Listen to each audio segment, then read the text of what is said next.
তো good morning সবাইকে। সকাল সকাল একটা ব্লগ শুরু করছি। এখন রাস্তা দেখে তোমরা বুঝতে পারছো কিনা জানি না, এখন কিন্তু ঘড়িতে বাজে ভোর 5টা। তো আমরা সকাল সকাল বেরিয়ে পড়েছি, লক্ষ্মীকান্তপুরের আজকে ক্লাস আছে। তো সকাল সকাল বেরোনোর একটা উদ্দেশ্যও আছে, সেটা তোমাদেরকে একটু পরেই বলছি। এখন দেখো কৌশিক চোখে ঘুম, সেই অবস্থায় ও আমাদেরকে নিয়ে যাচ্ছে। আমি আর চম্পা দুজনে যাচ্ছি। তো আমরা এখন দেখো এখন ডায়মন্ড ক্রস করছি। ডায়মন্ডের কাছে আসতে মোটামুটি একটুখানি আকাশ তো পরিষ্কার হয়েইছে, কিন্তু প্রচণ্ড বৃষ্টি হচ্ছে, মানে এতটাই বৃষ্টি হচ্ছে মাঝে মাঝে জায়গাগুলোতে সাদা হয়ে যাচ্ছে, একদম দেখা যাচ্ছে না এরকম বৃষ্টি। তো আমরা ডায়মন্ড ক্রস করে একটা নতুন রাস্তা দিয়ে যাব। আর যেটা বলছিলাম তোমাদের, যে এত সকাল সকাল বেরোনোর একটাই উদ্দেশ্য, যে সকালের দিকে রাস্তাগুলো একটু ফাঁকা থাকবে আর আমি একটু ট্রাই করতে পারবো। কৌশিক পাশে আছে, তো সেই হিসেবে এই লোকটা সামলাতে পারিনি, তাই একটু সকাল সকাল কষ্ট করেই বেরিয়েছি, যাতে একটু নিজে ড্রাইভ করতে পারি। কৌশিক একটু গাইড করবে আর ড্রাইভ করব। অনেক দিন ড্রাইভ করা হয়নি, সেই জন্য ইচ্ছাটা একটু বেশিই ছিল। আর সাথে বৃষ্টিটাও ছিল। রাস্তাটা কতটা ফাঁকা দেখো, যে রাস্তাটা তোমাদের কদিন আগে দেখিয়েছিলাম, খুব অন্ধকার রাস্তা, রাত্রে যাচ্ছিলাম, এটা সেই রাস্তা। দিনের বেলায় এটার রূপ এরকম থাকে। তো কৌশিক পাশে বসে বসে যেমন হাসায় তেমন হাসাচ্ছে, মাঝে মাঝে বলছে যে একটু এদিক ওদিক হলেই একদম জঙ্গলের মধ্যে চলে যাব আমরা, ভয় দেখাচ্ছে আমাকে। তো যাই হোক, এইভাবেই আমি চালাতে চালাতে চলে এলাম। আর যখন এই রাস্তাটা শেষ হবে তার আগেই আমি আবার কৌশিককে হ্যান্ডওভার করে দেবো মেন রোডে ওঠার আগে। তো এইভাবেই আমি এই লোভটার জন্যই এত ভোরবেলা আসা, না হলে একটু দেরিতে এলে প্রবলেম ছিল না, বাট এই ড্রাইভ করার লোভেই আমি তাড়াতাড়ি আজকে বেরিয়েছি। তো এখন বাজে 6:27। আমরা দয়রামপুরের রাস্তাটা দিয়ে যাচ্ছি মাদের কাছে। মাদের সঙ্গে দেখা করে তারপরে আমরা যাব আবার লক্ষ্মীকান্তপুরে।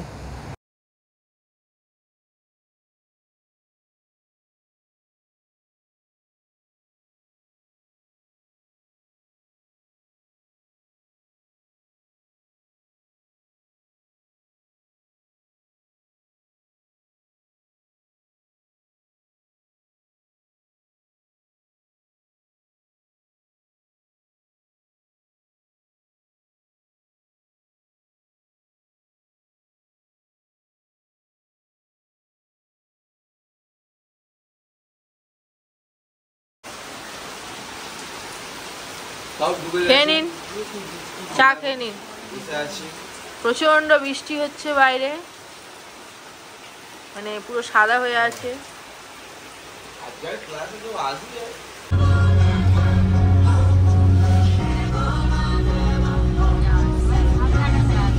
হ্যাঁ কৌশিক যাওয়ার সময় একদম খুব সাবধানে যাবে, একা একা যাবে। রাস্তায় কোনো মেয়ে পেলে তুলে নাও। খোলো, খুললে আবার যদি জল আসে, পর্দা খুলতে হবে না। তো আমরা এখানে চলে এসেছি রুমটাতে। রুমটার অবস্থা একটু এরকম খারাপ খারাপ হয়ে আছে, তো আজকের একটু পরিষ্কার করব বলেই আগে আসা। এই হচ্ছে এখনকার কন্ডিশন, পরে আবার দেখাচ্ছি তোমাদের। তো আমরা এই ডেস্কটা বানিয়েছি এখানে। এই ডেস্কটা বানানো হয়েছে কেননা ফেশিয়াল টেশিয়াল যেগুলো আমাদের হয়, আমাদের যে প্রসেসে হয়, তার জন্য এইরকম একটা জিনিসের খুব দরকার ছিল। তো এইটা বানিয়েছি, এটা নতুন। আগের দিন অবশ্য তোমরা দেখেছো ব্লগে। এখন আমার হেয়ারটা পুরো বৃষ্টিতে ভিজে গেছে, সেই জন্য আমাকে এখন একটু ড্রাই করতে হচ্ছে। আর এই হচ্ছে বাইরের অবস্থা, কতটা বৃষ্টি হচ্ছে দেখো। একটু খুলে তোমাদেরকে দেখাচ্ছি। এই হচ্ছে বাইরের কন্ডিশন, খুব বৃষ্টি হচ্ছে।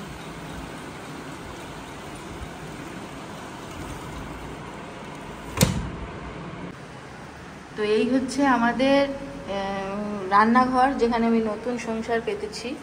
এইখানে এখন অবস্থা এইরকম হয়ে আছে, যেটা এখন আমি আর চম্পা মিলে ক্লিন করব। চলো ক্লিন করে তোমাদেরকে দেখাচ্ছি। এখন এইরকম কন্ডিশনে আছে।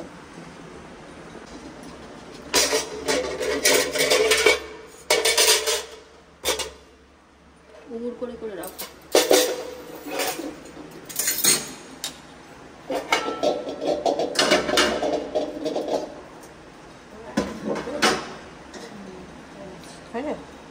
জলের দামটা এই তো এইখানে করে দাও। হ্যাঁ ব্যাস জল জল পাশে থাক, যখন করে দরকার হবে সামনে টেনে আনা হবে, বুঝলে? এই বাসনের ওপরই রাখো না থালাটা আর এটা। হ্যাঁ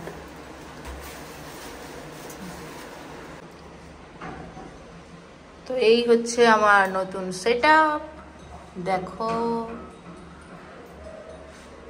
যদিও আজকের আমাদের রান্নাবান্না করতে হবে না, কেননা মার কাছ থেকে খেয়ে আসবো, পরিষ্কার করে মার কাছে যাবো, পুরো পরিষ্কার হয়ে গেছে। তো এখানে আমি তো চলে এসেছি, আর একজন আমি এসছি কিনা খোঁজ নিচ্ছিল ভিডিও কলিংয়ে, তাই কথা হচ্ছে। বাবা ফোনের মধ্যে থেকেই হাই করে দিচ্ছে, হাই করো হাই করো, ওরে বাবা রে। আর এখানে আর একজন গোছাচ্ছে, চম্পু। চম্পু কালকে রাত্রে আমার পাশে শুয়ে শুয়ে তোমার ইয়ে দেখেছে, শোনো না, আমার পাশে শুয়ে শুয়ে ওই আমি কিভাবে ব্লগ এডিট করি সেটা দেখেছে। আর এই আজকের যে ব্লগটা ছাড়বো, মানে সেটা পুরোটাই চম্পুকে নিয়ে দেখবে ব্লগটা। ও পাশে শুয়ে শুয়ে হেসে হেসে পাগল হয়ে যাচ্ছে। তো চম্পু মোটামুটি এখন পুরোটা গোছাচ্ছে, ঠিক আছে? হ্যাঁ একদম পারফেক্ট আছে, শিখে গেছো পুরোটা, একদম সুন্দর করে গুছিয়ে ফেলেছে। ও বলছে ওরও নাকি আবার নতুন করে সব রিপিট হচ্ছে, সেটা ওর জন্য ভালো হচ্ছে, খুবই ভালো হচ্ছে। আর এখন বৃষ্টিটা দেখো তো কমেছে একটু, না পড়ছে? একটু কমেছে, একটু কমেছে। আমাদের কাজও হয়ে গেছে, এবার আমরা বাড়ি চলে যাব। বৃষ্টির কন্ডিশন এখন এইরকম। তো আমাদের ফুল সেটআপ রেডি। আর এখানে এই সাউন্ড সিস্টেমটা নিয়েছি, যেটা এখনো সেট হয়নি, পরে সেট করব।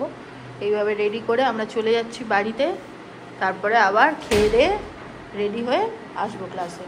চলো ও ম্যাডাম চলুন। করতে পেরে ও বাবা গো, গোছাতে পেরে নাকি খুব আনন্দ পেয়েছে গো। ঠিক আছে চল, থ্যাংক ইউ। আমরা এখন চলে যাচ্ছি। এখানে দেখাই তোমাদের একটা জিনিস, এখানে যে আমার ওয়ার্কশপ হয়েছিল, সেই ওয়ার্কশপের আমার ব্যানার, এখানে একটা ওখানে একটা দেখতে পাচ্ছ। চলো, ওয়ার্কশপের সময় তুমি এসেছিলে তখন? আসলে আহা না না, এখানে হয়নি। আমাদের চম্পু এখন টোটো খুঁজতে ব্যস্ত। টোটো টোটো টোটোদের কি বলবে, কোথায় যাবে?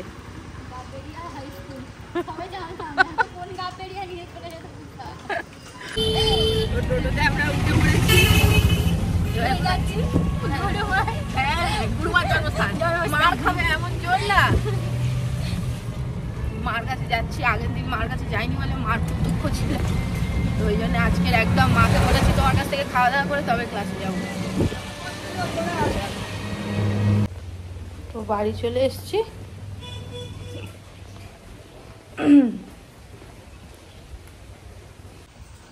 কালকের পূর্ণিমা ছিল, তো সেই জন্যে মা আমাদের যেহেতু পূর্ণিমার পুজো হয়, সিন্নি ফিন্নি হয়েছে, সকালবেলাতেই মা একেবারে আমাকে সিন্নি খাওয়াবে বলে রেডি হচ্ছে। তো অল্প একটুখানি খাই, খুব ভালোবাসি যেহেতু, বেশি খেলে আবার কোথায় কি হবে, অল্প করেই দাও। তো এবারে আমরা খেয়ে নেবো। তুমি এত মানে এরকম করে ভাত কাট দিচ্ছ, এত এরকম করে কার ভাত? আমার ভাত এটা আমি এই মানে কদিন ধরে খাবো, তার হাফেরও হাফ তোলো।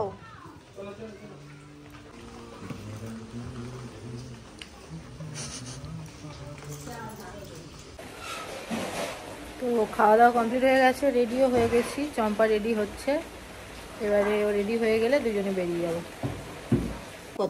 ও আসছি তাহলে, প্রণাম করতে হবে। এই প্রণাম করতে হবে না বলছি, চলো চলো ও জলুক গে, চলো চলো চলো।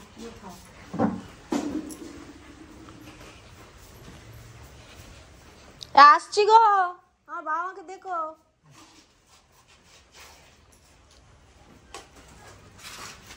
ও আসছি।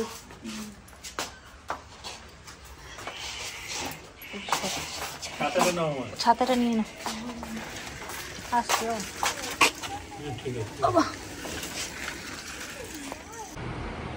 তো ম্যাডাম আবার রেডি হয়ে চলে এসছে, আমিও চলে এসেছি। এবার একটু ঠাকুরের জলটা দিই। তো এখানে দেখো, এখানে আমার লক্ষ্মীর এটা একটা স্টুডেন্ট, তো ও আজকের আমার জন্য এত সুন্দর একটা সিঁদুর কোটো বাহাতে নিলাম, হ্যাঁ সিঁদুর কোটোটা এনেছে, দেখো কত সুন্দর। আর কেন এনেছে সেটা ওই বলবে, বলো। আমি মেলা থেকে শিখছি, তো আমার ছোট পার্লার খুলেছি, সেই পার্লারে 3 জন এসেছিল আমার, সেখান থেকে আমি ও আইব্রোটা করেছে ওদের, এখন জাস্ট সবে 2 দিন ক্লাস হয়েছে। আমার জন্য এত সুন্দর একটা সিঁদুর কোটো নিয়ে এসেছি, খুব খুব খুব পছন্দ হয়েছে। আরো ভালো ভালো কাজ করো, ঠিক আছে? হ্যাঁ হ্যাঁ। তো ক্লাস শেষ করে আবার আমি সেই রাস্তাটা দিয়েই যাচ্ছি যেটা দিয়ে সকালবেলা ড্রাইভ করেছিলাম। তো দেখতেই পাচ্ছ সকালের রাস্তাটা কেমন ছিল, এখন রাত্রেরটা কেমন আছে, ফাঁকা, বাট রাত্রেরটা অন্যরকম, সকালেরটা আরও অন্যরকম। তো এইভাবে আমরা চলে আসছি। আর আমার গাড়িতেই আমার একটা স্টুডেন্ট এসেছিল, ও হটুগঞ্জে নেমে গেল, তারপরে ও আমাদেরকে টাটা করে দিয়ে চলে গেল। আর যখনই আমি লক্ষ্মীকান্তপুরে যাই তখনই রিমোর বাবার নন্দলালের মিষ্টি খেতেই হবে। তো তাই নন্দলালে ঢুকলাম, ঢুকে কি মিষ্টি ও খাবে ওকে ভিডিও কলিং করে দেখালাম, ও যেটা যেটা বললো সেটা সেটা নিলাম, নিয়ে বাড়ির দিকে চলে গেলাম। ওকে দেখাই যাচ্ছে না, টাটা যাবে না, ঠিক আছে কালকে তাহলে 10টা 10:30টায় চলে যাবে, টাটা গুড নাইট। তো বাড়ি চলে এসেছি, রিমো এখন কোল্ড ড্রিঙ্কসটা বার করে ফ্রিজে দিচ্ছে। তো চলো আজকে ব্লগটা এখানেই শেষ করছি। যদি কিছু ভালো লাগে প্লিজ লাইক করো, কমেন্ট করে জানিও কেমন লাগছে। আর যারা নতুন দেখছো সাবস্ক্রাইব করতে ভুলো না, বলে দাও টাটা টাটা। ওইদিকে নয়, ওইদিকে, এইদিকে, এইখানে। আমার হনুমানের দেখো কি করছে, কি করছে, কি করছে হনুমানটা, কি করছে হনুমানটা, কি করছে, কি করছে জানি এটা কি করছে, আমার ছোনা বাবা কি করছে, কি করছে। কুটু কুটু তুমি কেন ওদিকে এসছো, তুমি কেন এদিকে এসছো? আদর করছো, আজও করছো, আজও করছো। টাটা করে দিলাম, আবার তোমাকে দেখাতে হলো। টাটা চোকো, চোকো কোন দিকে যাবে আমি বুঝতে পারছি না, দাদার কাছে যাবে না আমার কাছে আসবে, দাদার কাছেই যাচ্ছে। তো চলো টাটা, ভালো থেকো সবাই, নেক্সট ব্লগে আবার দেখা হচ্ছে। ওখানে নয়, এখানে।